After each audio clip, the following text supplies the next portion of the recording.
that could be a huge issue for Cloud9 if they don't consider it. Look at the time as well. They do, luckily for them, sweep him out of the way. Nothing there going to do the job. Draken goes down. Red's the next in line, 20 seconds. Cloud9 need to make this hit right about now. Otherwise, they simply don't have enough time. These UMPs have pretty decent stopping power, to say the least. And look at him, Rez buying time like a champ. Goes back in. That is sensational play! God. Who is this man?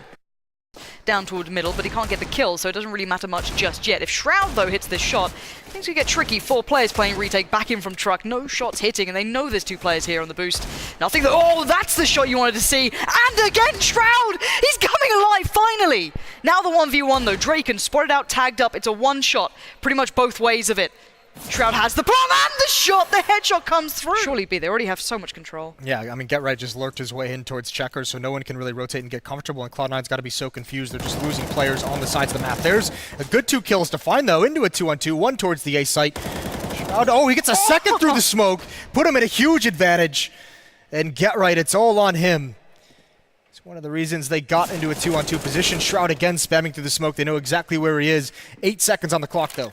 Shroud will not go quietly in this one, but he baits out one, and now Get Right knows he had to take that fight. 3 seconds on the plant. I don't think it's going to be enough. No, and that'll be it. Shroud did everything he could to save that round.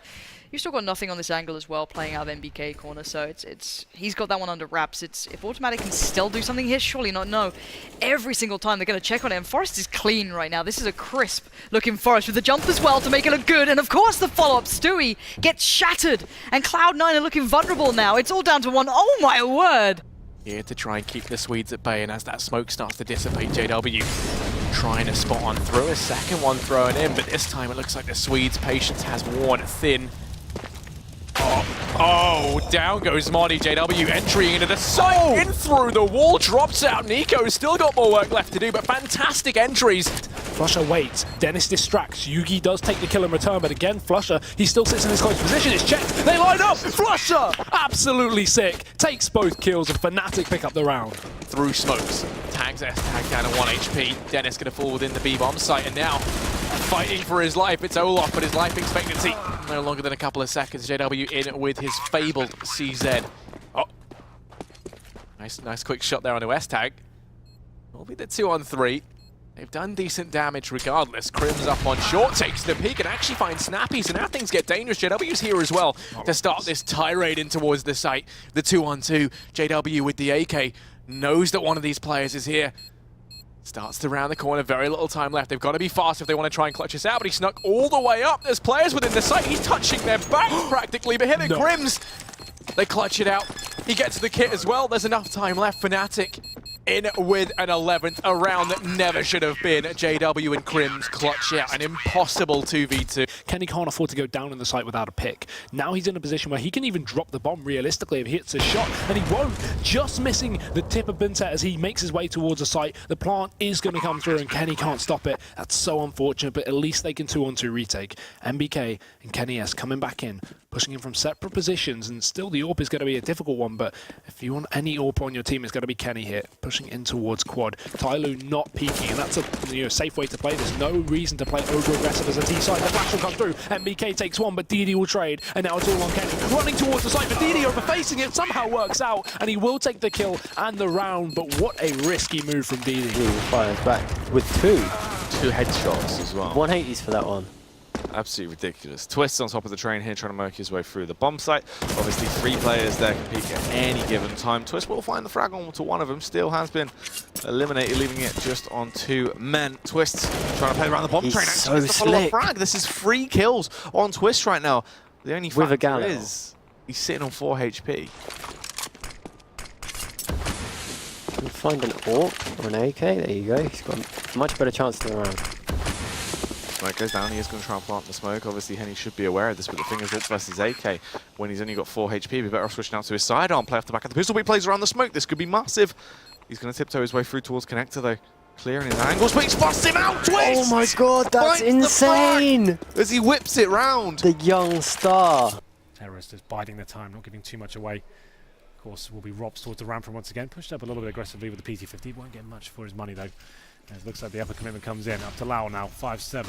Good weapon at close range. Could find the first kill. Does indeed. Can he get more than that? Actually does, and delivering a load of frags there. Thought he was going to get another as he got the dink in. That was good enough, though, for Oscar and Ropes to follow up. ropes. Robs. Maybe they're hanging by his ropes and get his feet a little bit dirty with his blood to leave tracks toward the A side. That's where they want to go to try and get the bomb down. It's low above to get the first shot, but that's traded back, leaving Kerrigan in a 1 versus 2. Bomb in his hand, dropping in. Dennis surely would have thought got the shot on him, but from the air he still lands above him and gets the shot directly down. So it makes it a 1 versus 1. And Chris J's on an AWP to try and go for the retake.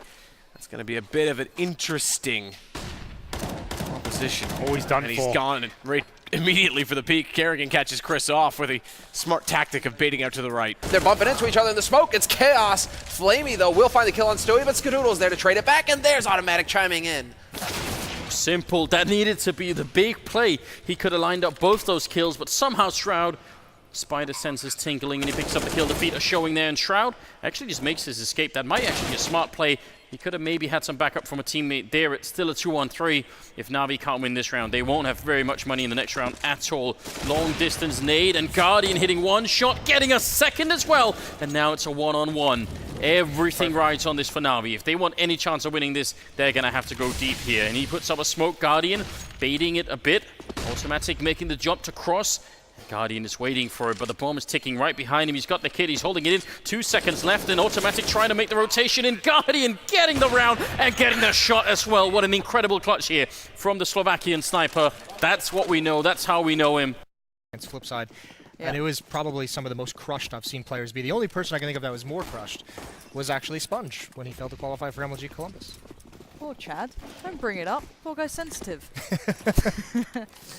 But we do have a real eco. It's so rare, and you can see. Oh my God, that money, Stan! And the money factor is important. They're able to recover the bomb, but they need to slip their way back through. It depends on Magis if he can go big into this round. Just trying to stay alive right now. Hold it in case a player does work his way through. Drop. But Cajun finds the headshot towards Hayes, and it's all left on Mixwell. Sure, he might be a very aggressive player, someone that can really go big in these clutch situations, but this is going to be a hard task. He has got the pistol out, and he will be able to find the shot back on towards Magis. Switches out. Oh my God! He's so fast, and he slips his way back through. The defuse will come out. And that's a reset. That's huge. In people as he peeks out, takes down Rush, has the AWP in there as well, so he can try and ward them off. But the thing is, they are divided. The A bomb site is now pushed into. The AWP is very useful from the position he's in, but it's that paranoia. He knows there's someone behind him. He knows there's someone dropped. It's so often that people will lurk this area, and he probably won't commit until his team have either cleared it or this guy's died. Tarek, he doesn't have to make a play. All he's got to do is try and stay alive essentially at this point, unless he needs to rotate if something goes down towards. It's going to be all on Magisk. He has to create some space now and make an opening. He's in a good position to actually execute from, though. He works his way up, finds the opening frag down towards Hayes. This allows actually Conflict trying to do some damage as well. And Tarek gets overconfident. He had to push through. Waited. He had to try and assist his teammates, and it's all on Naf. You can see, looking a little bit scared right now as he works his way around the site. Going to hear him flooding towards him. He finds the headshot, but it's all on Config. Has the kit to play with, but I think it's just short. It's close. This should be a round for Optic. Oh, matter of milliseconds to play with. There's 0.3. Jeez. We'll get the bomb down, but they still have utility to play with. They can mount this retake if they play it smart. They don't have a kit though, Chris. They're probably just going to save. If they don't get an entry in the next 5-10 seconds, they'll probably just save. Oh, Major will peek out. They actually do trade. They go for one for one into this. Now they just need to try and do something. If they're going to do it, though, they need to react quickly. They are going to push their way through. They're going for it. Fallen, tiptoes his way up. He is blind. Double. Trying to find something. This is going to be such a hard retake to actually achieve effectively here. They realise they need to just do something right now. Cold will find the frag back on towards Paz. Just scoping into the smoker's Fallen will jump on the bomb. He is holding it out. And Cold Zero finds it. In the matter of seconds, he gets the defuse. That's so lucky. So important. If he wouldn't have found that kit on site as well, completely down. Yeah. It's crazy to see. They're going to slow this completely down now because they know the CT is going to be trying to make a play, even the numbers. Oh, that's a crucial shot to miss. He doesn't often miss those. He does get the follow-up though as he shuts down Santares. He was just hammering away as well, wants to keep them at bay. He's facing like mad now. You can see the anger in some of these players over on the side of SK. Yeah. Engine is going to fire back there. Actually switches out to the AK-47 as he slips his way on towards the bomb site, being a little bit of a sneaky snake as he gets into the back line here. Could be huge. I mean, they're completely unaware of this. They do have the angles covered. Falls above him. He's going to make a lot of noise, though. Fallen's going to be aware of this, but he's still short. But Angle to peek, and he finds the headshot! Rips his way through Engine! The double kill comes out as well. This is absolutely insane. Left on a hat-trick right now. One player left on the side of SK. It is only Cold Zero left. This is absolutely mental. He has the retake potential. The kit is there. Oh my god, that's insane! Slips out and shuts him down with a sexy headshot. 1v3, all headshots. He is now known. Instantly has to pull back to the site. Well, they've got info that the Orb's there and they're still committed to this. They've got a plan. Want to just try and drill their way through. The Orb unfortunately will miss the opening shot, but Major does damage. Misses the follow-up as well through the blind. He's trying to get himself into a prime position, but they have got the advantage right now. Fallen, they need to try and fire back. It is going to be Cold Zero to do a little bit of damage towards that Taurus. Major goes big, he finds one frag left in a 1 versus 1 here. Cold Zero versus Paz. He needs to try and go huge. Terrified that someone is going to be tiptoeing their way around from behind, but he's actually closer than he knows. Just sitting there, just waiting. The bomb is in clear view. Still so much time to play with. An absolute flurry of nades on his side as well. It just depends on who actually finds the first peak here, who's going to be able to rip their way through with these bullets. If Cole goes for the peak, this does favour Paz. He has to go cover, but it doesn't matter. Cold Zero finds the headshot. Unbelievable.